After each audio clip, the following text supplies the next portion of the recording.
Halo kaum rebahan yang kerjanya gelundungan doang, gimana kabarnya? Semoga kalian semua sehat selalu ya. Di video kali ini, aku bakalan ngebawain alur cerita dari anime Dororo. Anime ini bercerita tentang seorang anak yang menjadi tumbal dari nafsu dan keserakahan ayahnya sendiri. Berlatar di era peperangan Sengoku di mana para bangsawan saling berperang berebut tahta dan kekuasaan. Daigo Kagemitsu adalah seorang penguasa di wilayah Kaga yang mempunyai ambisi untuk menguasai Jepang. Namun karena wilayahnya selalu dilanda musibah dan kemiskinan, akhirnya dia pun memutuskan meminta bantuan iblis untuk memberinya kekuatan demi mencapai ambisinya. Namun dari persekutuannya dengan iblis itu, Daigo diharuskan untuk memberikan tumbal. Dan ternyata tumbal yang diminta oleh iblis itu adalah anak pertamanya yang baru saja lahir. Anak itu pun terlahir dengan kondisi yang mengenaskan. 48 anggota tubuhnya telah diambil oleh iblis. Bahkan untuk sekedar bertahan hidup pun dia sudah sangat kesulitan. Tapi belum selesai di situ aja. Bayi malang itu juga dibuang oleh ayahnya ke sebuah sungai. Nantinya dia akan ditemukan dan dirawat oleh seorang dokter pembuat tubuh buatan yang bernama Jukai. Namun demikian, anak yang diberi nama Hyakimaru oleh Jukai itu akan selalu diikuti oleh para iblis yang mengincar nyawanya. Dan setiap kali Hyakimaru mengalahkan para iblis itu, maka sebagian tubuhnya yang hilang akan kembali. Lalu bagaimanakah petualangan Hyakimaru dalam membasmi para iblis yang telah merenggut kehidupannya tersebut? Oke deh, gak usah lama-lama lagi. Yuk langsung aja kita rebahan dan nikmati ceritanya. Tapi jangan lupa buat subscribe, like, dan komennya di channel ini. Biar aku makin semangat buat bikin konten. Thank you, Mina. Tapi sebelum mulai videonya, aku mau kasih info menarik nih dari Misfit Society. Kan ada desain terbaru yaitu desain One Piece Monkey D. Luffy Gear 5. Nah, cek video ini ya. Evil Empire, laughing all the way to the bank.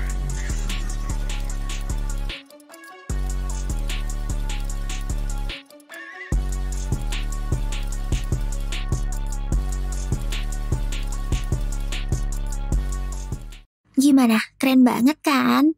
Untuk kamu para OP lovers, wajib banget nih buat punya kaosnya. Apalagi sekarang kalian bisa pesen dengan sistem COD atau bayar di tempat. Terus dapat gratis ongkir juga loh. Dan yang paling penting, pengirimannya tuh cepet banget guys. Oh iya, bahannya juga keren banget. Yaitu cotton combat yang tebal, tapi tetap lembut dan adem saat dipakai. Pokoknya cocok banget deh buat dipakai hangout atau sehari-hari.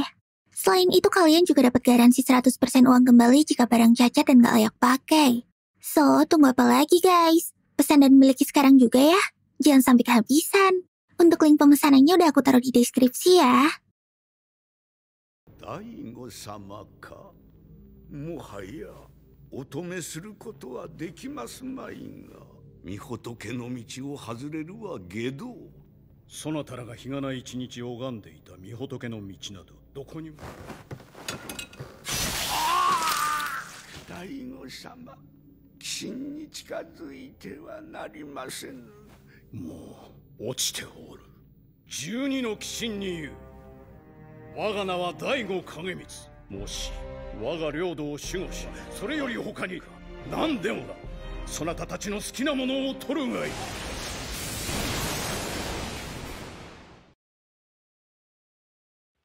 Keesokan harinya setelah Daigo Kagemitsu menyelesaikan ritual perjanjiannya dengan iblis, istri Daigo yang bernama Oku melahirkan seorang putra. Tapi saat baru aja dikeluarkan dari rahim ibunya, tiba-tiba sebuah petir menyambar bayi itu. Petir itu juga menghancurkan patung Dewi Pengampunan yang ada di kamar Oku dan membuat luka silang di dahi Daigo. Lalu Daigo pun langsung mengecek keadaan putranya tersebut. Dan dia kaget bukan main dengan kondisi anak pertamanya itu. Bayi tersebut lahir dengan kondisi yang sangat mengenaskan. Dia nggak memiliki kaki, tangan, mata, ataupun hidung. Bahkan nggak ada kulit yang menyelimuti tubuhnya. Tapi anehnya, walaupun keadaannya sangat parah, tapi bayi itu masih bisa bertahan hidup. Daigo pun langsung menyadari kalau itulah tumbal yang diminta oleh para iblis sebagai ganti kekuatan dan ambisi yang dia minta. Daigo pun tertawa penuh kemenangan dan menyerahkan bayi tersebut kepada bidan untuk dibawa pergi dan dibuang. Oku pun langsung terlihat panik dan berusaha untuk mempertahankan anaknya itu. Dia sama sekali nggak masalah sama keadaan bayi itu dan memohon kepada suaminya untuk diizinkan merawatnya. Tapi Daigo tetap nggak bergeming dan permintaan istrinya tersebut. Kemudian, bayi itu pun terlihat dibawa pergi ke sebuah sungai sama bidan yang ngebantuin ngelahirin dia tadi. Bidan itu pun lalu menaruh bayi malang tersebut ke sebuah perahu dan menghanyutkannya ke sungai. Setelah menyelesaikan tugasnya tersebut, bidan itu pun lalu dimakan oleh iblis yang sudah memantaunya sejak tadi. Namun tiba-tiba aja ada seorang pendeta buta bernama Biwamaru yang melihat kejadian itu. Walaupun buta, tapi Biwamaru ini bisa melihat api jiwa dari makhluk hidup. Lalu tanpa pikir panjang lagi, Biwamaru pun langsung menghabisi iblis tersebut. Setelah itu dia juga melihat si bayi yang udah hanyut di sungai bersama perahunya. Dia pun mencium bau kutukan yang menyelimuti jiwa bayi tersebut. Kemudian singkat cerita, 16 tahun pun berlalu. Di sebuah desa kita diperlihatkan seorang bocah penipu bernama Dororo yang baru aja ketahuan menipu sekelompok preman. Walaupun awalnya berhasil melarikan diri, tapi Dororo akhirnya ketangkep saat berada di samping sungai dan dihajar habis-habisan. Lalu tiba-tiba aja Dororo dan para preman yang lagi ngehajarnya itu melihat seorang pemuda yang berada di atas jembatan. Anehnya, wajah pemuda itu nggak memiliki ekspresi dan kayak lagi pakai topeng. Pemuda ini adalah Hyakimaru, anak dari Daigo Kagemitsu yang seluruh tubuhnya telah diambil oleh iblis. Dia berhasil bertahan hidup dan tumbuh dengan wajar.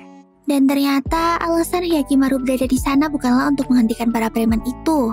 Tapi dia ngelihat ada iblis yang berada di sungai.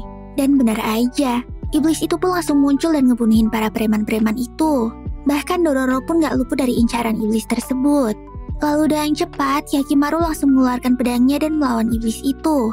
Dan sekejap Hyakimaru berhasil mengalahkan iblis tersebut. Kemudian setelah Dororo memperhatikan dengan seksama, ternyata semua bagian tubuh Hyakimaru itu palsu. Dia nggak memiliki mata dan telinga. Bahkan tangannya juga dimodif jadi sebilah pedang dan dia berjalan menggunakan kaki palsu. Tapi walaupun begitu, Hyakimaru dapat bertarung melawan iblis dan sangat hebat. Lalu tiba-tiba aja tubuh Hyakimaru pun bergetar hingga topengnya terlepas. Dan secara mengejutkan, kulit Hyakimaru tiba-tiba muncul dan ajaib. Dia pun kembali memiliki wajah yang normal. Setelah itu, Dororo yang kagum banget sama kekuatan Hyakimaru pun langsung ngintilin dia kemana aja. Bahkan Dororo juga punya ide untuk ngecuanin Hyakimaru dan ngebikin jasa ngebunuh Oni dengan harga yang mahal. Lalu akhirnya kita tahu cara Hyakimaru ngelihat dunia. Sama seperti pendeta Biwamaru, Hyakimaru ngelihat makhluk hidup dalam bentuk api jiwanya. Oleh karena itu, Hyakimaru yang ngelihat kalau api jiwa Dororo sama sekali nggak berbahaya, membiarkannya untuk selalu berada di dekatnya. Keesokan paginya, Dororo pun ngedapetin job pertama mereka. Dia dengar kalau ada desa yang lagi dihantui monster dan butuh pertolongan. Singkat cerita, saat ketemu sama kepala desa yang bernama Bandai Sama, Hyakimaru tiba-tiba pengen nyerang dia. Kayaknya Hyakimaru menyadari kalau kepala desa itu adalah seorang monster yang ngebikin kekacauan di sana. Tapi gara-gara kelakuannya itu, Hyakimaru dan Dororo pun langsung dipenjara sama para warga. Dan di dalam penjara, tiba-tiba mereka bertemu sama pendeta Biwamaru yang ternyata udah di sana lebih dulu daripada mereka. Kayaknya dia juga dijebak sama Bandai dan dikurung di penjara. Setelah itu, mereka pun memutuskan untuk mencari jalan keluar dan membuat perhitungan sama Bandai. Akhirnya setelah berhasil lolos, Hyakimaru pun bertarung melawan Bandai yang berada dalam wujud iblisnya. Tapi Hyakimaru berhasil mengalahkan wujud iblis Bandai itu dan dengan mudah berhasil membunuhnya. Kemudian setelah melihat fisik dan kemampuan Hyakimaru itu, Biwamaru pun akhirnya sadar kalau Hyakimaru adalah anak malang terkutuk yang hanyut di sungai 16 tahun yang lalu. Dan tiba-tiba aja Hyakimaru kembali terlihat kesakitan. Kayaknya ada bagian tubuh atau indranya yang telah kembali setelah membunuh iblis Bandai tadi. Lalu di tempat lain, kita ngelihat wilayah yang dikuasai oleh Daigo Kagemitsu dan mendapatkan kemakmuran yang dimimpikan olehnya. Dan itu semua berkat pengorbanan Hyakimaru yang telah dijual ke iblis. Bahkan Daigo juga udah memiliki calon pewaris tahtanya yang bernama Tahomaru. Tapi bersamaan dengan Hyakimaru yang membunuh iblis dan mendapatkan kembali salah satu bagian tubuhnya, patung iblis yang berada di aula neraka kelihatan terbelah. Bahkan tiba-tiba aja keadaan wilayah kekuasaannya jadi nggak baik-baik aja. Musuh mulai berani menyerang perbatasan mereka. Daigo yang heran sama fenomena itu pun mengutus bawahannya untuk mencari informasi kenapa hal itu bisa terjadi. Nah, sebenarnya apa yang terjadi dengan Hyakimaru 16 tahun yang lalu? Kenapa dia bisa selamat dan tumbuh dengan normal, bahkan memiliki kekuatan yang sangat dahsyat untuk melawan para iblis? Jadi ternyata Hyakimaru yang hanyut di sungai itu ditemukan oleh seorang pria bernama Junkai. Junkai sendiri adalah seorang tabib pembuat organ tubuh palsu yang sangat dihormati oleh para penduduk desa. Dia sering memberikan tubuh palsu secara gratis kepada para warga yang membutuhkan. Tapi sebenarnya Junkai sendiri memiliki masa lalu yang cukup kelam. Sebelum memutuskan untuk menjadi tabib, Junkai merupakan anak buah dari penguasa yang kejam dan sering membunuh manusia tanpa sebab. Sampai suatu hari, Junkai mendapatkan hidayah dan insyaf. Lalu setelah nemuin Hyakimaru, Junkai pun ngerasa kalau ini udah suratan takdir. Dan dia pun merawat Hyakimaru dengan sepenuh hati. Nggak hanya membuatkan bagian tubuh dan muka palsu untuk Hyakimaru, Junkai juga mengajarinya cara bertahan hidup dan bertarung melawan iblis. Hingga suatu hari, Junkai mendapati Hyakimaru mengalami peristiwa yang sangat aneh. Setelah membunuh seekor iblis, kaki kanan Hyakimaru yang tadinya buntung tiba-tiba tumbuh seperti manusia normal. Akhirnya, Junkai pun sadar kalau bagian tubuh Hyakimaru yang hilang itu karena dikonsumsi oleh para iblis yang membuat perjanjian dengan orang yang menjadikan Hyakimaru sebagai tumbal. Sampai akhirnya saat Hyakimaru berumur 16 tahun, Junkai pun melepaskan Hyakimaru untuk berkelana demi memberantas para iblis untuk mendapatkan tubuhnya kembali. Sekaligus mencari siapa dalang yang telah membuat Hyakimaru menjadi seperti ini. Junkai juga memberi Hyakimaru jimat dengan sebuah lambang keluarga. Jimat yang ada di samping Hyakimaru saat Junkai menemukannya. Junkai pun berpikir kalau jimat itu bisa membantu Hyakimaru menemukan keluarga aslinya. Lalu setelah perpisahan yang cukup mengharukan, Hyakimaru pun pergi meninggalkan Junkai untuk berkelana. Cerita pun berlanjut. Saat Hyakimaru dan Dororo lagi berteduh di sebuah kuil, mereka bertemu dengan seorang gadis cantik yang sedang berdagang. Dan tiba-tiba aja Hyakimaru melihat seorang pria yang terluka. Ternyata itu adalah ulah pria berambut putih yang menggunakan pedang iblis. Pedang itu sangat haus darah, dan dia telah membunuh banyak orang untuk memberi makan pedang iblisnya itu. Kemudian Hyakimaru pun langsung adu mekanik dengan pria itu, dan dia berhasil membuat pria itu jatuh dari tebing serta kehilangan pedangnya. Dororo yang melihat pedang pria itu mencoba untuk membuang pedang tersebut. Dan ternyata pria jahat itu adalah kakak dari gadis yang bertemu dengan Dororo tadi. Gadis itu pun lalu membawa pria itu untuk dirawat. Jadi selama ini gadis itu udah berkelana untuk mencari kakaknya yang hilang tersebut. Kemudian kita diperlihatkan Dororo yang kayaknya dikuasai oleh pedang iblis. Dororo diseret ke arah kota, dan bahkan Dororo menyerang orang yang gak bersalah. Jadi ternyata pedang itu adalah sebuah pedang terkutuk yang bernama Nihiro. Nihiro akan menjadi semakin tajam setelah menghisap darah manusia. Pria jahat tadi memiliki pedang itu saat masa peperangan. Dan saat ini, pria jahat yang bersama Nihiro itu mendapat julukan hantu pembunuh oleh orang-orang. Adiknya pun berusaha untuk menyadarkan pria itu dan mengajaknya pulang ke kampung halamannya. Tapi kayaknya pria itu lebih mementingkan Nihiro daripada hidupnya sendiri. Dan tiba-tiba aja pria itu merasakan kehadiran Nihiro yang mendekatinya. Ternyata Dororo udah sampai ke kampung itu dengan ngebawa Nihiro. Tapi untungnya Hyakimaru berhasil melepaskan Nihiro dari genggaman Dororo. Dan Dororo pun langsung pingsan karena kehabisan tenaga. Sedangkan Nihiro telah kembali ke tangan pria jahat itu. Tanpa pikir panjang, Hyakimaru kembali melawan pria itu dan kali ini dia berhasil membunuhnya, sekaligus membelah Nihiro menjadi dua. Lalu setelah menghancurkan Nihiro, tiba-tiba Hyakimaru mendapatkan indera pendengarannya kembali. Namun karena udah tuli dari lahir, Hyakimaru pun gak pernah dengar suara apapun selama hidupnya. Alhasil dia ngerasa keganggu dengan suara-suara yang bisa dia dengar sekarang. Bahkan indera pendengarannya itu juga ngeganggu Hyakimaru saat bertarung melawan monster. Dia jadi gak bisa konsentrasi dengan musuhnya karena mendengar suara-suara yang belum dikenalnya. Untungnya ada Biwamaru yang membantunya mengalahkan monster itu. Belum lagi luka-luka Hyakimaru dari pertarungan-pertarungan sebelumnya juga belum sembuh. Biwamaru dan Dororo pun memutuskan untuk membawa Hyakimaru berobat di kota selanjutnya. Lalu esok paginya, Hyakimaru pun terbangun gara-gara mendengar suara cewek yang sedang bernyanyi. Setelah didatangi oleh Hyakimaru, ternyata suara itu berasal dari arah sungai. Cewek yang tahu kalau Hyakimaru sedang terluka itu langsung membawa dia ke kediamannya untuk dirawat. Ternyata cewek yang bernama Mio tersebut tinggal di sebuah kuil terbengkalai bersama para anak yatim piatu korban peperangan. Dan Mio menafkahi anak-anak yatim itu seorang diri dengan cara menjadi wanita penghibur bagi tentara-tentara pasukan perang Sakai.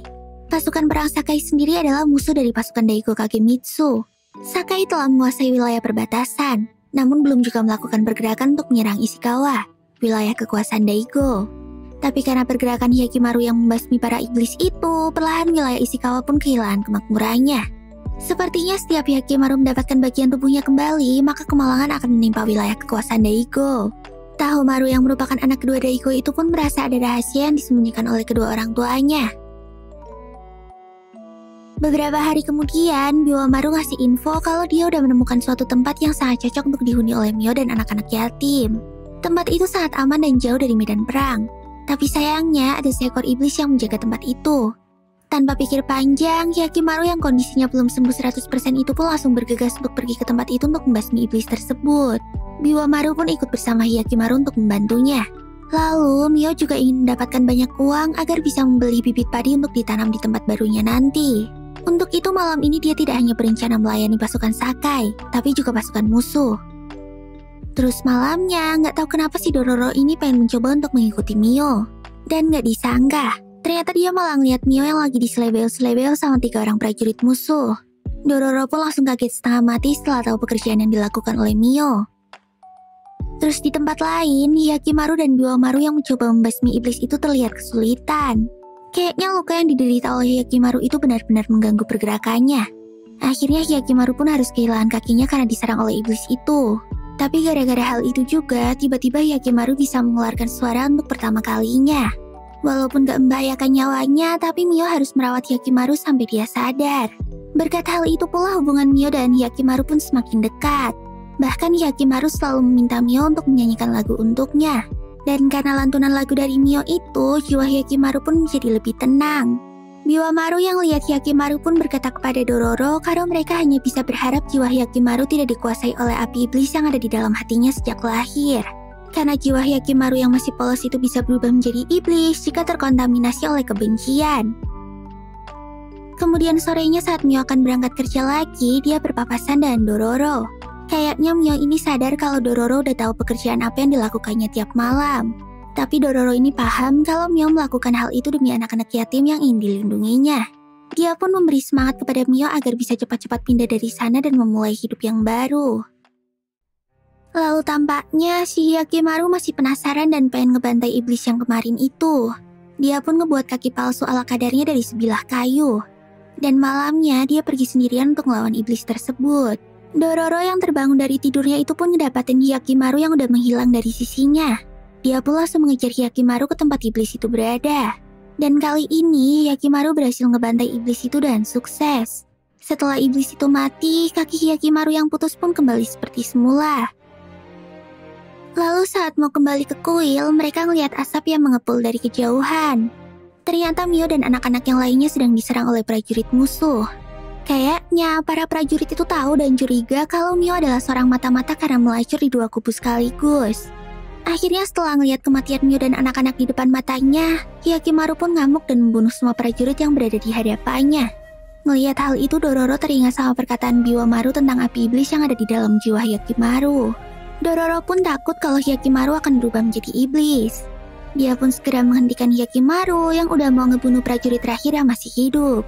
Untungnya, Dororo berhasil menyadarkan Hyakimaru dan prajurit itu pun kabur dari sana. Setelah selesai menguburkan mayat Mio dan anak-anak lainnya, Hyakimaru dan Dororo pun kembali melanjutkan perjalanan mereka. Lalu beberapa waktu kemudian, Dororo merasa kurang sehat dan tiba-tiba aja pingsan di jalan. Hyakimaru yang masih belum lancar berbicara itu pun kesulitan untuk mencari bantuan dari warga sekitar. Sampai akhirnya mereka bertemu dengan ibu-ibu kuil yang bersedia untuk membantu. Lalu setelah Dororo siuman, dia pun melihat sebuah bunga bernama Manjusagi di kuil itu. Dan dia pun langsung teringat kepada almarhum kedua orang tuanya. Kemudian kita diperlihatkan ingatan Dororo ketika masih kecil. Dororo merupakan seorang anak dari pemimpin kelompok perampok yang bernama Hibukuro. Kelompok itu merampok pejabat-pejabat yang licik dan kikir. Bahkan mereka juga tak segan-segan untuk menyerang samurai yang berniat untuk menangkap mereka. Banyak para petani dan orang-orang miskin yang ikut bergabung dengan kelompok Hibukuro milik ayah Dororo itu. Dan dalam sekejap, kelompok Hibukuro pun berkembang dengan pesat. Tangan kanan ayah Dororo yang bernama Itachi menyarankan mereka untuk bergabung dengan penguasa saja. Dan begitu hidup mereka akan lebih terjamin. Tapi ayah Dororo menolak gagasan Itachi tersebut. Sampai suatu hari saat menyerang suatu kamp samurai, kelompok itu dijebak dan dikhianati oleh Itachi. Itachi secara diam-diam telah bergabung dengan pemimpin kelompok samurai itu. Alhasil, semua anggota Hibukuro pun dibantai dan ayah Dororo dibuat cacat sampai nggak bisa bertarung lagi. Dororo dan ayah ibunya pun harus hidup dengan mengais-ngais sampah dan sisa-sisa mayat untuk mencari makanan. Hingga suatu saat, ayah Dororo harus kehilangan nyawanya setelah bertarung melawan samurai yang berbuat kejam kepada warga desa. Dororo dan ibunya yang gak punya apa-apa itu pun hanya bisa berjalan tanpa makanan. Dan akhirnya, karena kelaparan, ibu Dororo pun meninggal di kebun bunga Manjusage. Oleh karena itulah Dororo begitu membenci bunga Manjusage. Lalu setelah keadaan Dororo membaik, mereka berdua pun kembali melanjutkan perjalanan. Tapi Dororo tiba-tiba sadar kalau bau bajunya sekarang sangat wangi. Dia pun mikir kalau ibu-ibu kuil tadi udah mencopot bajunya dan mencucinya. Dororo pun langsung panik dan bertanya kepada Hyakimaru apakah dia melihat badan polosannya atau enggak. Tapi si Hyakimaru nggak ngejawab dan malah nyuakin Dororo doang. Hihihi. Lalu di kediaman Daigo Kagemitsu, seorang informan ngabarin kalau ada prajurit mereka yang diserang oleh seorang pria dengan tangan dan bagian tubuh buatan. Kayaknya prajurit itu adalah orang yang ngebunuh Mio kemarin, dan berhasil lolos dari serangan Hyakimaru. Daigo pun langsung paham kalau pria itu adalah anak yang dibuangnya dulu. Dan ternyata dari kejauhan Tahomaru menguping pembicaraan mereka. Karena aksi Hyakimaru yang ngebunuhin para iblis itu, wilayah Daigo sekarang dilanda kekeringan yang berkepanjangan. Bahkan wilayahnya juga mulai dihantui oleh serangan musuh. Daigo pun memutuskan untuk pergi ke aula neraka sekali lagi. Dan kali ini dia ngeliat patung-patung para iblis banyak yang telah rusak. Dan Daigo pun tahu kalau itu adalah akibat perbuatan Hyakimaru. Daigo pun lalu meminta petunjuk dari para iblis tersebut. Dan dia diperlihatkan wujud dan wajah Hyakimaru yang sekarang ini. Malamnya, Tahomaru pun menangkap informan ayahnya itu dan menginterogasinya. Informan itu ngasih tahu Tahomaru kalau dia diperintahkan oleh Daigo untuk mencari bayi yang menghilang 16 tahun lalu sekaligus bidan yang membantu persalinannya. Tapi saat Tahomaru bertanya alasannya, pria itu nggak mau menjawab dan malah berusaha untuk bunuh diri dan menggigit lidahnya sendiri. Akhirnya karena penasaran, Tahomaru pun pergi untuk bertanya langsung kepada ayahnya. Tapi lagi-lagi Daigo nggak mau menjawab dan malah membentak dan mengusir Tahomaru. Lalu Tahomaru pun menyimpulkan kalau bayi yang dicari ayahnya itu pasti sangat penting untuknya. Kemudian saat lagi berkeliling desa, Tahomaru dilaporin kalau ada monster di sungai yang menyerang warga. Tahomaru pun memutuskan untuk membasmi monster tersebut. Bersama-sama dengan warga, Tahomaru pun menyusun rencana untuk menangkap monster sungai itu. Mereka pun berhasil mengeringkan sungai tempat monster itu berada. Dan akhirnya Tahomaru bersama bawahannya bisa bertarung melawannya. Namun karena merasa terdesak, monster itu pun menghancurkan bendungan yang dibuat warga itu. Sehingga Tahomaru dan bawahannya pun terkena arus air. Lalu Hyogo, salah satu bawahan Tahomaru pun tertangkap oleh monster itu dan akan segera dimakan. Sedangkan Tahomaru ada dalam posisi yang terlalu jauh untuk menyelamatkannya. Tapi tiba-tiba aja Hyakimaru datang dan membunuh monster itu dengan sangat cepat. Hyogo pun berhasil diselamatkan. Dan untuk pertama kalinya, Tahomaru dan Hyakimaru bertemu serta saling bertatapan satu sama lain. Tahomaru pun akhirnya tahu kalau Hyakimaru itu nggak punya tangan dan dalam keadaan buta. Dororo pun lalu ngasih tahu Tahomaru kalau mereka berdua adalah pemburu kisin atau iblis tingkat atas. Dan karena Hyakimaru udah ngebunuh monster tadi dan nyelamatin bawahan Tahomaru, maka Dororo pun meminta bayaran dari Tahomaru. Tahomaru pun ngasih banyak duit ke Dororo dan menunjukkan arah ke desa milik Daigo yang berada di dekat sana. Dororo dan Hyakimaru pun segera menuju desa itu. Dan tampaknya Hyakimaru dan Tahomaru sepertinya sama-sama tertarik satu sama lain. Mereka berdua belum sadar kalau dirinya adalah seorang kakak beradik. Terus saat lagi menikmati pertunjukan, lagi-lagi Dororo dan Hyakimaru bertemu dengan pendeta Biwamaru. Ternyata Biwamaru penasaran kenapa tanah Daigo itu bisa makmur saat keadaan perang seperti ini dan gak kayak wilayah-wilayah yang lain. Rumornya Daigo telah berhasil membunuh para iblis yang menghambat kemakmuran desa itu dan berhasil menyelamatkan para penduduk. Biwamaru pun mencoba mencari kebenarannya dan berencana untuk mengunjungi kuil yang disebut-sebut sebagai tempat Daigo menyimpan para iblis yang pernah dikalahkannya. Kemudian, Dororo dan Hyakimaru juga mendengar desas-desus tentang kutukan Banmon. Warga menduga kalau kutukan itulah yang bikin desa mereka mengalami kekeringan dan gak ada hujan sama sekali. Jadi, Banmon itu dulu adalah sebuah benteng yang dibangun untuk melindungi desa dari serangan klan Asakura. Dan benteng itu disebut-sebut telah diberkahi oleh Dewi Pengampunan. Tapi, belakangan ini klan Asakura menjadi semakin kuat. Dan mereka berusaha mengotori berkah dari Dewi Pengampunan dengan memasang mayat di sisa-sisa benteng tersebut. Alhasil banyak siluman dan monster yang berkumpul di sana karena tertarik oleh mayat-mayat itu. Lalu mereka berdua pun bertemu dengan seorang bocah yang bernama Sukeroku. Roku memperingati mereka untuk gak melewati benteng itu karena banyak mata-mata dan prajurit Asakura yang mengintai mereka. Bahkan Roku juga gak bisa pulang ke kampung halamannya karena hal itu. Kampungnya berada di luar benteng Banmon tersebut. Belum lagi kalau malam hari banyak siluman yang berkeliaran. Dororo pun langsung berkata kalau mereka ini adalah pemburu iblis dan bersedia untuk membantu Roku membasmi para siluman itu biar Roku bisa pulang dan bertemu dengan keluarganya.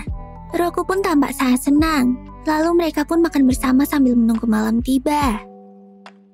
Terus di kediaman Daigo, Bawahan Tahomaru yaitu Hyogo dan Mutsu melaporkan kepada Daigo kalau mereka bertemu dengan pemburu Kishin yang buta dan memakai tangan buatan. Mendengar hal itu, Daigo dan Oku pun langsung sadar kalau pria itu adalah putranya yang telah dibuang. Oku langsung bersyukur kepada Dewi Pengampunan karena anaknya masih hidup. Tapi Daigo langsung memutuskan untuk mencari Hyakimaru dan akan membunuhnya. Karena menurut Daigo, kekuasaan dan kemakmuran wilayahnya jauh lebih penting daripada nyawa anaknya itu. Oku pun cuma bisa menangis mendengar keputusan Daigo tersebut. Dan lagi-lagi, Tahomaru menguping pembicaraan kedua orang tuanya. Lalu malamnya, Hyakimaru dan Dororo pun akhirnya bertemu dengan siluman Banmon yang berbentuk rubah api. Tanpa pikir panjang, Hyakimaru pun langsung menghadapinya. Tapi ternyata siluman itu memiliki kemampuan Kage Bunshin dan Hyakimaru pun terlihat kesulitan untuk melawannya. Roku yang ketakutan pun akhirnya lari dari tempat itu dan keluar wilayah benteng.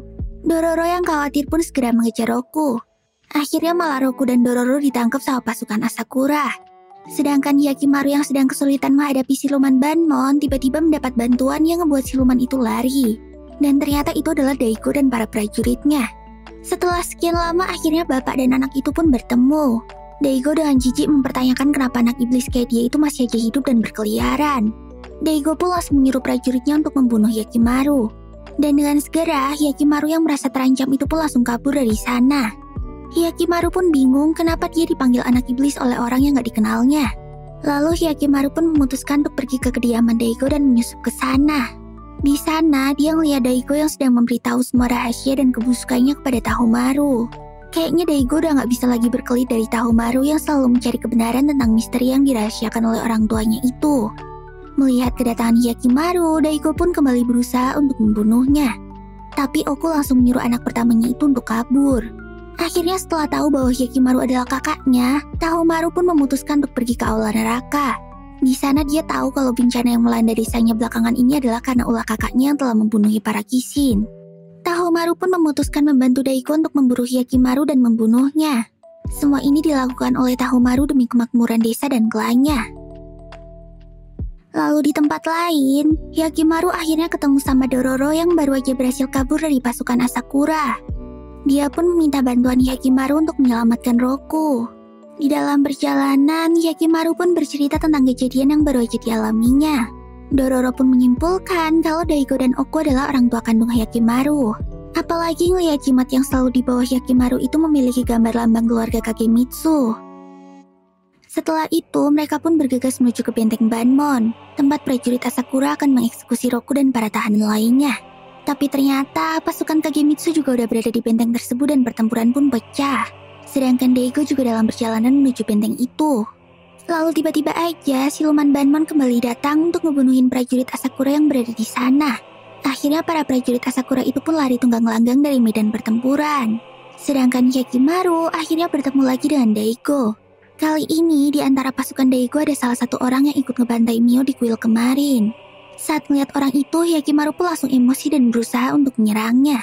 Tapi Dororo langsung mencegah Hyakimaru. Kemudian Tahomaru datang dan memanggil Hyakimaru dengan sebutan kakak. Tapi ternyata Tahomaru berusaha untuk membunuh Hyakimaru demi melindungi tanah Kagemitsu. Akhirnya pertarungan antara Hyakimaru dan Tahomaru pun gak terhindari lagi.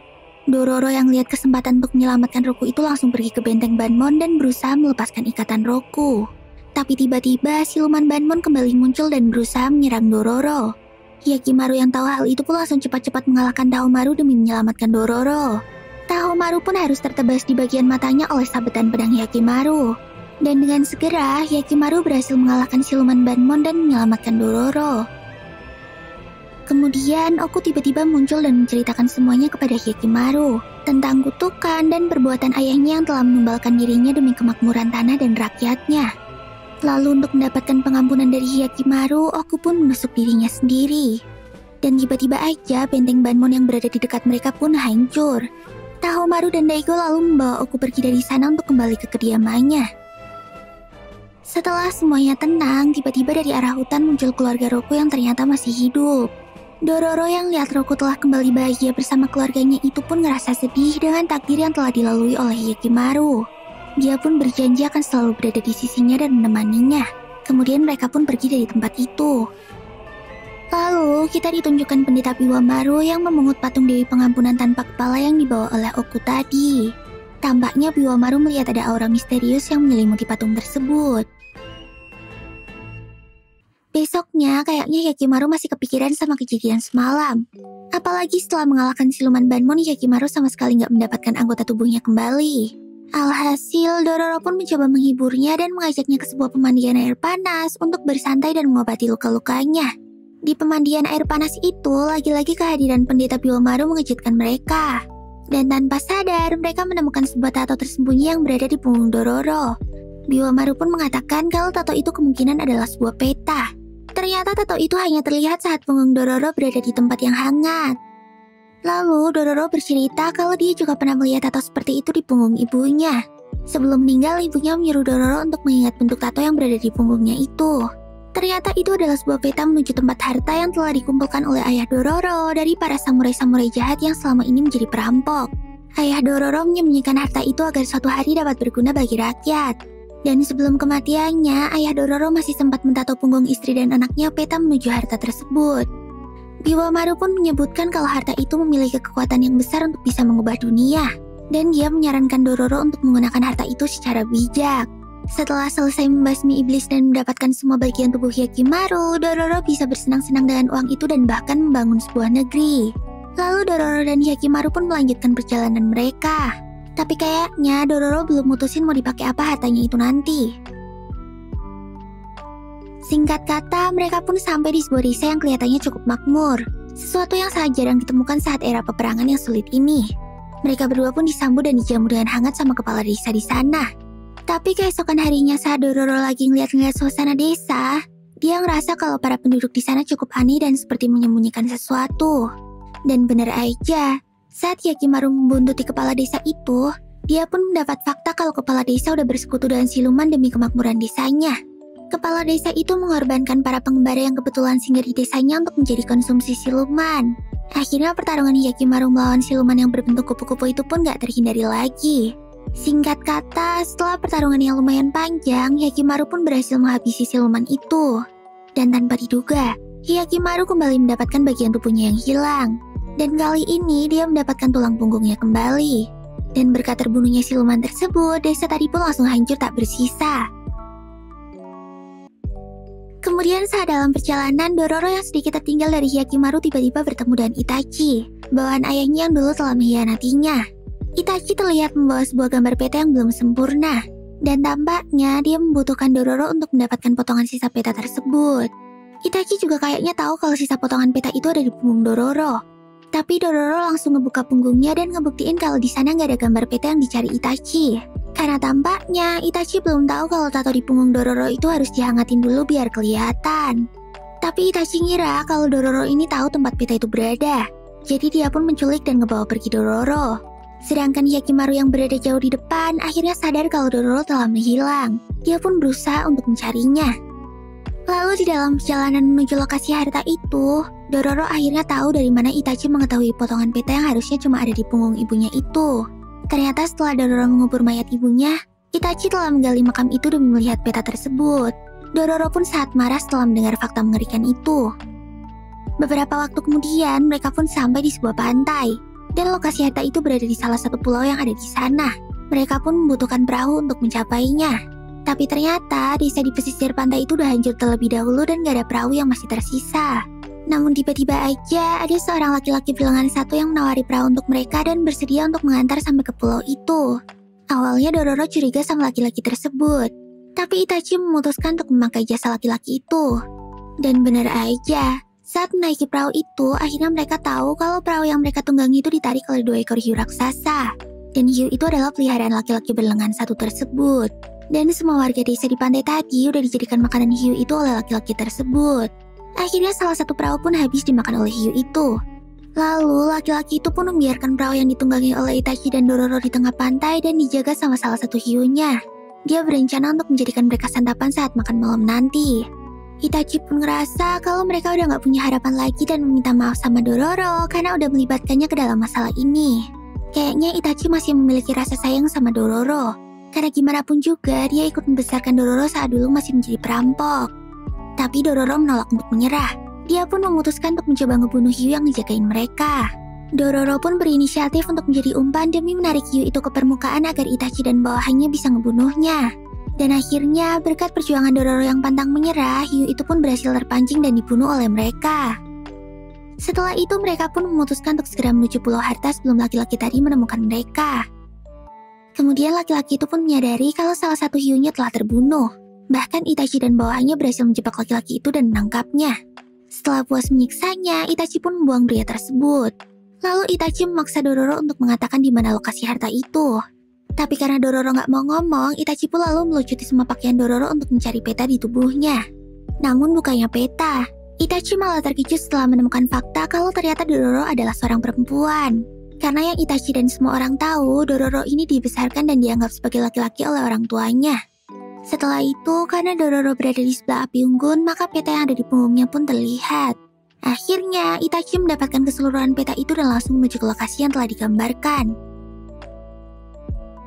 Lalu di tempat lain, Juka yang lagi memasangkan bagian tubuh palsu di mayat-mayat korban peperangan tanpa sengaja bertemu dengan Hyakimaru yang sedang bertarung melawan siluman. Akhirnya setelah sekian lama mereka berdua pun bertemu kembali. Tapi Juka menyadari kalau Hyakimaru telah berubah dan menjadi sosok yang mengerikan. Singkat kata, Hyakimaru pun bercerita tentang semua yang telah dilaluinya. Bahkan soal dirinya yang dijadikan tumbal oleh ayahnya sendiri. Jukai pun merasa kasihan kepada Hyakimaru karena telah menjalani takdir yang mengenaskan. Tapi dia juga nggak mau Hyakimaru menjadi sosok pembunuh dan melakukan balas dendam. Bahkan Jukai juga menolak untuk memberikan Hyakimaru kaki palsu yang baru. Jukai nggak mau kalau Hyakimaru sampai terjerumus ke dalam kegelapan lebih jauh lagi. Akhirnya, keesokan harinya Hyakimaru pun kembali melanjutkan perjalanannya untuk mencari Dororo. Dan Jukai hanya bisa mendoakan yang terbaik untuknya. Jukai pun harus melepas anak yang dibesarkannya itu untuk kedua kalinya. Kemudian, Dororo yang diikat sama Itachi di pinggir pantai tiba-tiba diserang oleh monster hiu milik laki-laki berlengan satu kemarin. Hiu itu telah berubah menjadi siluman jahat. Untungnya, Hyakimaru datang tepat waktu untuk menyelamatkan Dororo. Hyakimaru pun dengan segera langsung melawan siluman hiu itu dan membunuhnya. Setelah itu, Hyakimaru pun kelihatan senang banget saat ketemu lagi sama Dororo. Begitu juga dengan Dororo. Dia sangat terharu karena tahu Hyakimaru mencari dirinya sampai sejauh itu. Kemudian, mereka pun segera mengejar rombongan Itachi untuk mencoba menghentikannya. Tapi nggak disangka, dari kejauhan, Hyakimaru dan Dororo melihat rombongan kapal yang ternyata itu adalah Tahomaru bersama pasukannya. Tahomaru tampaknya berhasil melacak keberadaan Hyakimaru dan berusaha untuk membunuhnya. Lalu tampaknya para bawahan Itachi pun juga terlibat pertempuran melawan pasukan Tahomaru. Bahkan akhirnya Hyakimaru dan Dororo harus bekerja sama dengan Itachi. Setelah itu, rematch antara Hyakimaru melawan Tahomaru pun gak terhindarkan lagi. Hyakimaru yang juga harus melawan Hyogo dan Mutsu itu kelihatannya kesulitan. Bahkan panah Mutsu berhasil menembus tubuh Hyakimaru. Dan pedang Hyakimaru juga berhasil dipatahkan oleh Hyogo. Sedangkan Dororo bersama Itachi yang terluka parah mencoba mencari lokasi keberadaan harta karun itu. Namun, saat pertarungan Hyakimaru dan Tahomaru sedang seru-serunya, laki-laki berlengan satu yang ingin membalaskan dendam atas kematian hiunya itu menggunakan bom untuk meledakkan tebing yang berada di atas mereka. Alhasil banyak pasukan Tahomaru yang terluka. Dan mau nggak mau, Tahomaru pun harus menghentikan pertempurannya dan pergi dari pulau itu. Sedangkan Itachi dan Dororo yang juga terkena efek ledakan tersebut, malah dengan gak sengaja terperosok masuk ke gua tempat penyimpanan harta yang mereka cari-cari. Namun sayangnya, Itachi yang udah terluka parah itu harus menghembuskan nafas terakhirnya sebelum bisa menikmati harta tersebut. Tapi tampaknya Dororo belum bisa memutuskan untuk apa harta peninggalan orang tuanya itu. Jadi dia pun memilih untuk menyimpan harta itu sampai suatu saat nanti dia memerlukannya. Lalu Hyakimaru dan Dororo pun pergi meninggalkan pulau tersebut. Mereka berdua memutuskan untuk mencari seorang ahli pembuat katana untuk memperbaiki pedang milik Hyakimaru. Setelah sampai ke sebuah desa, mereka pun mendapatkan info kalau ada ahli pedang bernama Munetsuna. Dororo dan Hyakimaru pun segera menuju ke rumahnya, dan mereka disambut oleh anak Munetsuna. Singkat cerita, pedang Hyakimaru pun telah diperbaiki dan kembali seperti semula. Kemudian di tempat lain, Tahomaru, Hyogo, dan Mutsu mendapati kalau desa-desa di sekitar wilayah mereka telah terlanda wabah penyakit mematikan. Hal itu ngebuat desa-desa tersebut jadi hancur secara mengenaskan. Tahomaru pun berpikir kalau semua ini karena mereka telah gagal membunuh Hyakimaru. Dan para iblis telah mengambil kembali kemakmuran di wilayah mereka. Dugaan Tahomaru itu pun dibenarkan oleh Kagemitsu. Dia baru aja mendapat info kalau bawahannya sering mendengar salah satu patung iblis yang berada di aula neraka mengeluarkan suara detak jantung. Dan itu adalah suara dari iblis yang gagal memakan Hyakimaru saat baru lahir karena perlindungan dari Dewi Pengampunan. Lalu di dalam perjalanannya, Hyakimaru dan Dororo bertemu dengan seorang samurai yang berniat untuk melawan Kishin yang berada di atas gunung. Dia berkata kalau Kishin itu telah memakan ibunya dan ingin membalas dendam. Hyakimaru dan Dororo pun memutuskan untuk ikut bersama pria itu untuk membasmi Kishin tersebut. Tapi saat Hyakimaru sedang bertarung melawan Kishin itu, pria itu malah ikut menyerang Hyakimaru. Ternyata pria itu bersekongkol dengan Kishin tersebut untuk membantunya mencari mangsa. Setelah pertarungan yang dahsyat, Hyakimaru pun akhirnya berhasil membunuh Kishin itu dengan susah payah. Tapi kali ini, setelah membunuh Kishin itu, Hyakimaru ternyata nggak mendapatkan bagian tubuhnya. Alhasil Hyakimaru pun sangat emosi. Kayaknya dia udah mulai gak sabar untuk mendapatkan semua bagian tubuhnya kembali. Akhirnya, Hyakimaru pun memutuskan untuk kembali ke wilayah kekuasaan Daigo untuk mendapatkan bagian tubuhnya yang hilang. Tapi yang gak mereka ketahui, Daigo Kagemitsu lagi bersiap-siap untuk berperang melawan Asakura. Daigo memerintahkan bawahannya untuk mengumpulkan semua pria dari desa-desa yang belum terjangkit wabah penyakit untuk berperang. Daigo juga menjarah semua kebutuhan perang dari warganya. Salah satunya adalah kuda dan bahan makanan. Beberapa saat kemudian, Daigo pun mendapatkan laporan dari mata-matanya kalau mereka melihat penampakan Hyakimaru dan Dororo yang sedang menuju ke wilayah Kagemitsu. Tahumaru yang mendengar hal itu langsung mengajukan diri untuk menghabisi Hyakimaru. Tahumaru pun berangkat bersama Hyogo dan Mutsu untuk mencari Hyakimaru. Di saat yang bersamaan, Daigo bersama pasukannya juga berangkat menuju medan perang untuk melawan Asakura. Sedangkan Hyakimaru yang dalam perjalanan bertemu dengan seorang warga yang memperingatkannya untuk gak masuk ke wilayah Kagemitsu karena di sana akan ada perang besar melawan Asakura. Tapi Hyakimaru malah mengancam pria itu dengan pedangnya.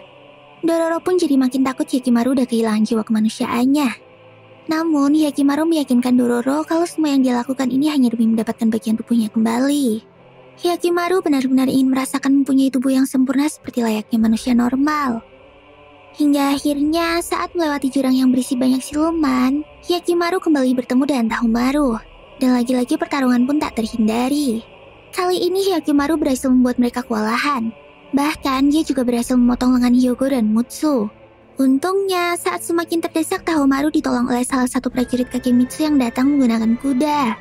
Orang itu meletakkan peledak di pelana kudanya dan mendorong Hyakimaru ke bibir jurang. Alhasil kuda itu pun meledak dan membuat Hyakimaru terjatuh ke dalam jurang bersama potongan-potongan tubuh kuda itu. Dan ternyata orang yang telah menyelamatkan Tahumaru itu disuruh oleh Daigo untuk melindungi Tahumaru yang merupakan sang pewaris tunggal. Bahkan dia sampai membuat pingsan Tahumaru demi membawanya ke tempat aman. Mereka juga menangkap dan membawa Dororo bersama mereka. Kemudian Hyakimaru yang terluka cukup parah karena terkena ledakan dan jatuh ke dalam jurang itu melihat potongan tubuh kuda tadi mulai dikuasai oleh siluman. Lalu tiba-tiba potongan tubuh itu pun kembali menyatu dan berubah menjadi siluman kuda api. Setelah tahu kalau Dororo diculik sama mereka, Hyakimaru pun jadi marah besar. Dan dia berencana untuk membunuh mereka dan mendapatkan Dororo kembali. Siluman kuda api tadi pun menawarkan bantuannya kepada Hyakimaru.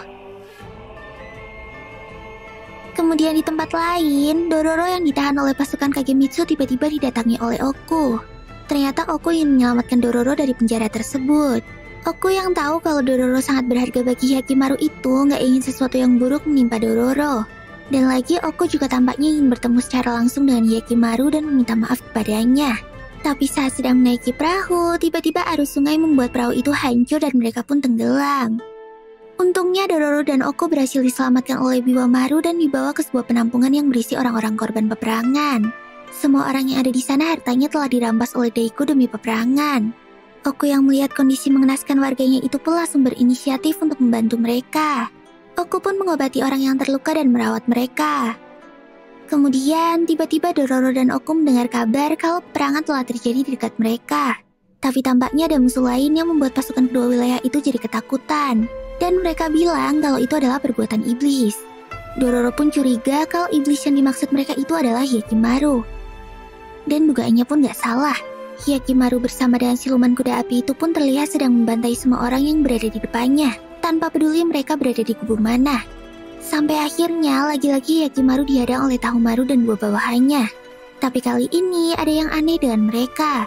Tahumaru memiliki dua mata tambahan, sedangkan Hyogo dan Mutsu kembali mendapatkan lengannya. Ternyata mereka bertiga ini telah bersekutu dengan iblis yang berada di kuil neraka. Dan ketiga tubuh yang dipakai oleh mereka itu adalah bagian tubuh milik Hyakimaru. Hyakimaru yang sadar akan hal itu pun langsung memuncak emosinya dan menyerang Tahomaru. Dororo, Oku, dan Biwamaru yang telah sampai di sana pun gak bisa berbuat apa-apa. Mereka hanya bisa melihat pertarungan Hyakimaru melawan Tahomaru itu dari kejauhan. Saat Hyakimaru sedang fokus melawan Tahomaru, siluman kuda api tadi berhasil ngebunuh Hyogo dan Mutsu. Dan dengan segera, kedua lengan Hyakimaru pun kembali tumbuh. Tahomaru yang sangat sedih karena kehilangan dua bawahan paling setianya itu pun langsung menyerang Hyakimaru dan babi buta. Mereka pun langsung bayoan dan adu mekanik dengan dahsyat. Pertarungan mereka pun berlanjut sampai ke sebuah kastil di Bukit Cemara. Kemudian, Dororo yang lagi bingung cara menghentikan Hyakimaru itu tiba-tiba mendengar ketiga warga yang ada di dekatnya menggibahin Hyakimaru. Mereka yang tahu kalau Hyakimaru adalah tumbal kemakmuran wilayah mereka, ingin Hyakimaru untuk mati aja. Dororo pun langsung gak terima dan mulai berdebat dengan mereka. Dororo berkata kalau mereka yang telah hidup enak di atas penderitaan Hyakimaru. Oku yang mendengar perkataan Dororo itu pun setuju. Dia pun memutuskan bahwa ini semua harus berakhir. Dan daerah mereka harus bisa hidup mandiri tanpa bantuan iblis dan pengorbanan Hyakimaru. Namun, ketiga warga itu bingung bagaimana cara mereka harus memulai semuanya dari awal. Lalu Dororo sepertinya mendapatkan sebuah ide. Tapi sebelum sempat mengatakannya, tiba-tiba dari kejauhan terlihat kastil di Bukit Cemara telah terbakar. Di sanalah tempat Hyakimaru dan Tahomaru lagi bertarung. Tanpa pikir panjang, mereka pun segera menuju ke tempat itu. Lalu di dalam kastil, pertarungan Hyakimaru dan Tahomaru berjalan dengan sengit. Tahomaru meminta Hyakimaru untuk mengembalikan semua yang telah direbut darinya, terutama ibunya. Rupanya dari dulu Tahomaru selalu sadar kalau ibunya tuh gak pernah perhatian kepada dirinya. Dan selalu aja memikirkan anak pertama yang hilang, yaitu Hyakimaru. Mereka pun langsung adu nasib. Tapi ya tentu aja, Hyakimaru lah yang harusnya lebih menderita daripada Tahomaru. Sampai akhirnya, karena perbedaan ilmu pedang dan pengalaman bertarung yang cukup jauh, Hyakimaru pun berhasil menyudutkan Tahomaru. Namun saat punya kesempatan untuk membunuh Tahomaru, Hyakimaru gak melakukannya. Tampaknya jiwa kemanusiaan Hyakimaru masih belum hilang, dan dia gak tega untuk membunuh adiknya sendiri. Tahomaru pun akhirnya sadar dan mereka pun tampak akan berdamai. Tapi tiba-tiba, iblis yang berada di dalam tubuh Tahomaru murka dan memaksanya untuk bertarung. Lalu Tahomaru pun berusaha untuk melepaskan mata milik Hyakimaru yang ada di tubuhnya, dan mengembalikannya kepada kakaknya itu. Namun saat mata itu dilepas, tiba-tiba aja kedua mata tersebut berubah menjadi seekor iblis yang mengerikan. Hyakimaru pun langsung menusuk iblis itu dengan pedang dan membunuhnya untuk mendapatkan kembali kedua matanya. Kemudian, Oku tiba-tiba muncul di tempat itu bersama Jukai. Ternyata selama ini Jukai selalu mengawasi Hyakimaru. Oku pun langsung memeluk Hyakimaru dan menyampaikan betapa dia sangat menyayanginya. Jukai juga memberi Hyakimaru patung Dewi Pengampunan dan menyuruhnya untuk hidup sebagai manusia normal dan meninggalkan jiwa iblisnya. Terlebih lagi, sekarang anggota tubuh Hyakimaru sudah lengkap. Akhirnya Jukai memerintahkan Hyakimaru untuk segera pergi dari tempat itu. Setelah Hyakimaru pergi, Oku dan Jukai pun langsung menolong Tahomaru. Oku pun langsung meminta maaf kepada Tahomaru karena telah menelantarkannya saat masih kecil. Kemudian setelah berhasil keluar dan bertemu dengan Dororo, Hyakimaru pun melihat kastil dan Bukit Cemara itu hancur dengan cara yang mengerikan. Tampaknya Oku, Jukai, dan Tahomaru gak dapat selamat dan meninggal di kastil tadi. Kemudian, Biwamaru pun menyebutkan kalau takdir Hyakimaru telah selesai dan ia bebas untuk hidup sesuai keinginannya.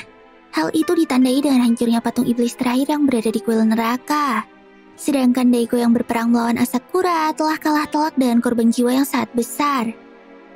Keesokan harinya, Hyakimaru pun bertemu dengan Daigo ayahnya di kuil neraka.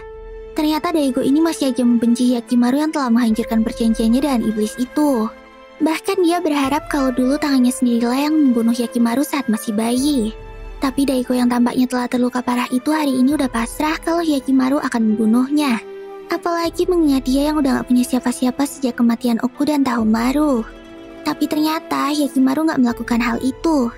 Dia mengampuni ayahnya yang sangat jahat itu dan menyuruhnya untuk bertobat dan memulai hidup baru. Setelah itu Hyakimaru pun pergi meninggalkannya. Di tempat lain, Dororo terlihat lagi ngobrol sama 3 warga desa kemarin. Kali ini dia ngomongin ide buat memulai semua dari awal yang belum sempat diomongin. Ternyata Dororo pengen menggunain harta peninggalan ayahnya itu untuk membangun negaranya sendiri.